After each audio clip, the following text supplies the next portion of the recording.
Hey guys, welcome to Unicode. Today we'll implement some programs which will give you guys an view of what we do in coding. So let's just start this. We will do three common programs starting with sum of digits. This is a simple program which will give us sum of digit as an output, like the user gave input of 1 2 3 4, so our output should be 10. Okay, let's just make this code. We will first have to define an n. We have to give a user an output like enter a number. Okay, we'll just take that input c in n, and we can make another variable called as sum equal to 0, because yes, at initially the sum's value will be equal to 0. Okay, because 0 plus something will give that something value. Okay, we'll just use while loop for making this program, like while. We'll do our condition afterwards. Like we can just add like sum equal to sum plus n modulus 10. This will give, like as we give an 124 as an input, it will give 4 here, so 4 will be added to 0, so 0 plus 4, and this will continue like 1 2 3 4. Okay, for being this statement again executed, we'll change the value of n, like n equal to n divided by 10. Okay, we can just give a condition like n is greater than 0. Let's see how this code will run. Let's just give an run here. Okay, we can just simply wait. I haven't given that output yet. Cout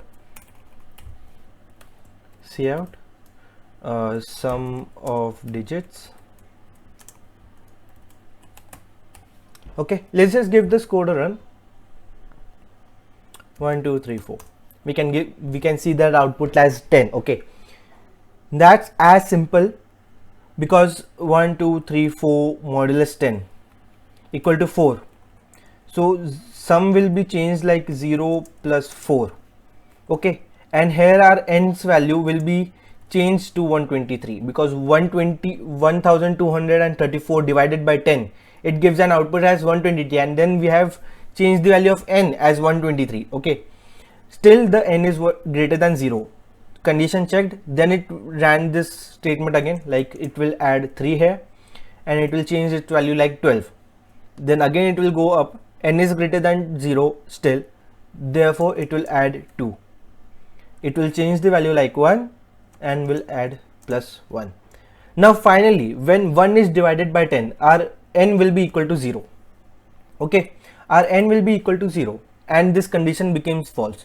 So our sum contains 4 plus 3 plus 2 plus 1, and it gave an output as an output. Okay, this was very simple program. We can, and heading to the second code, we have to reverse a number. Like if the user gave an input like 1 2 3 4, we have to give an output like 4 3 2 1. This is very simple program, and it is very similar to our last program which we did, sum of digits. Let's just copy paste this code. Okay, we'll make some changes in this code again. We'll just paste it here. We have to give a nice edit, like reverse number. We'll change the name of the variable like rev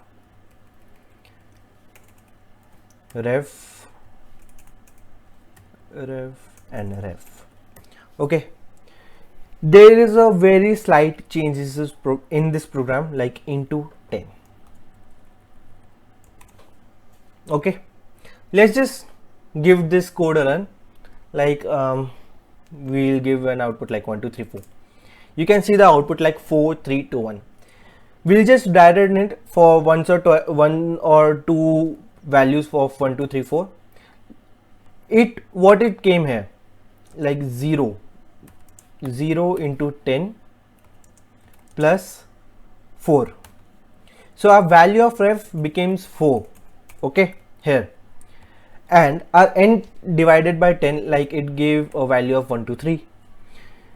Now what we did is we have multiplied it into 10, and then we have added 3, so it became 43. As simple as that. We can again change the value of 1 2 3 like 12, and here it will again into 10 plus 2. 1 4 3 4 3 2 1 4 3 2. Okay, and it will come here as 1. This loop will again go once again, it will go like 132 sorry into 10 plus 1. It will give a number which is reverse of the inputted number. Okay, this was also a very simple program. It was having some of the changes as sum of digits, but yes, it comes in many challenges of coding. Okay, you can see this code again. We'll go into next program, which is a prime number. We have to just take an input from a user and tell if it is a prime number or not. First of all, we'll just we'll do the same thing. We will take the input from the user.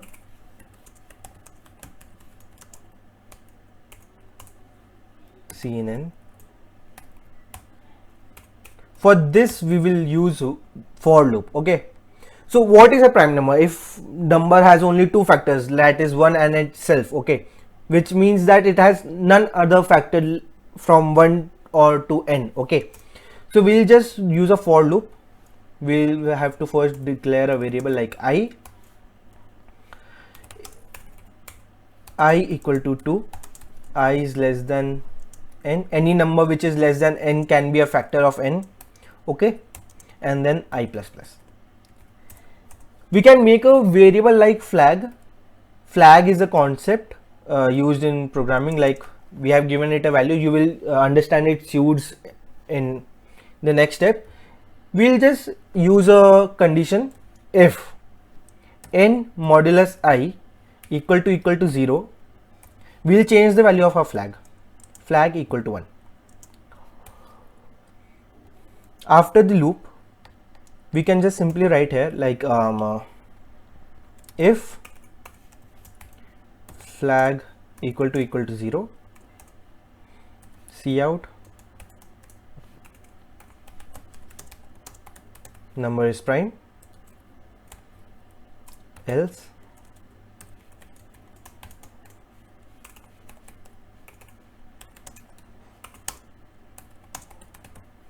number is not prime.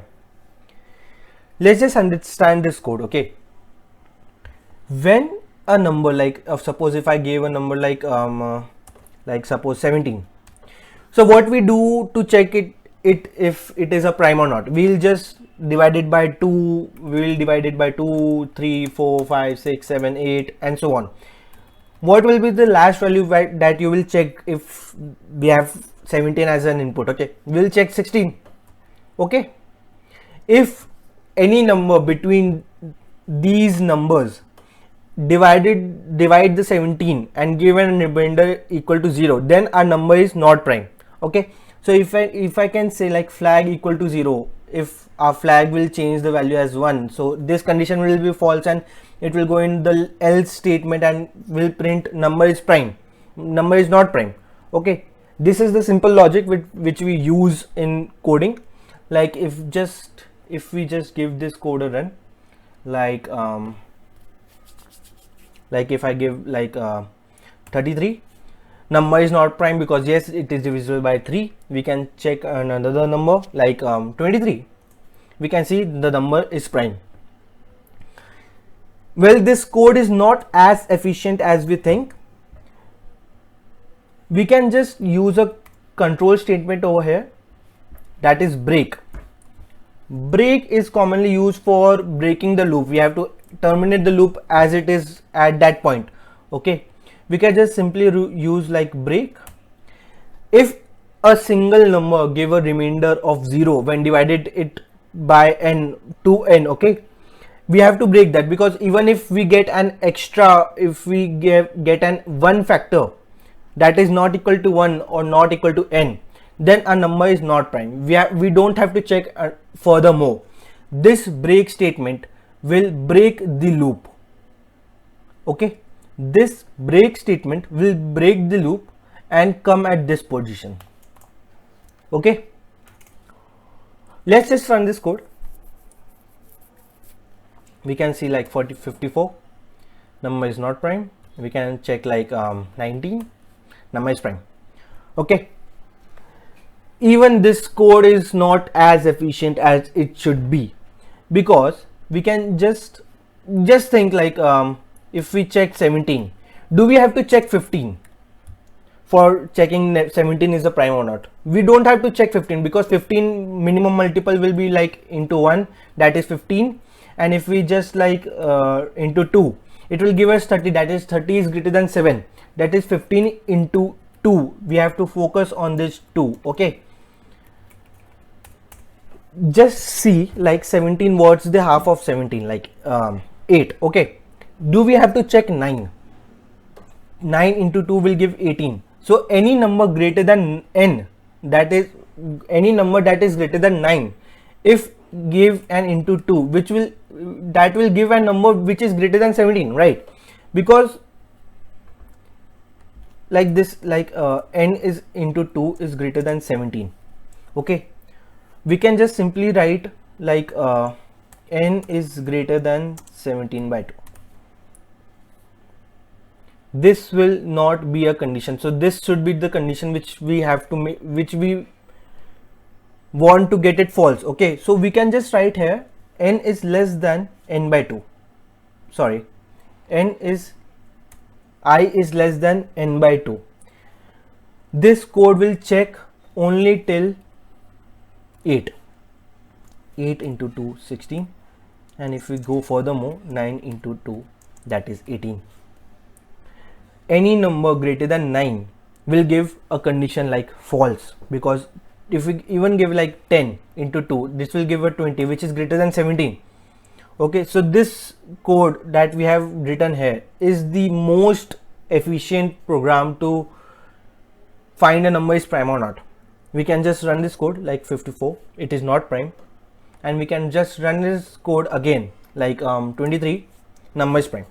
Okay, this will be the code of checking our number is prime or not. There are many more algorithms to check number is prime or not. We have many more algorithms for many more procedures, many more codes, many more things that we are used to do. Okay, doing something can have multiple ways, and to make that way more efficient, we are getting introduced to many more algorithms. Okay, I hope you understood this. I will like to solve your doubts. You can comment down your doubts. I hope you guys learned from the video, and if you do, please like and share the video. If you are new to Unicode, please subscribe, and let's meet in the next video. Till then, happy coding.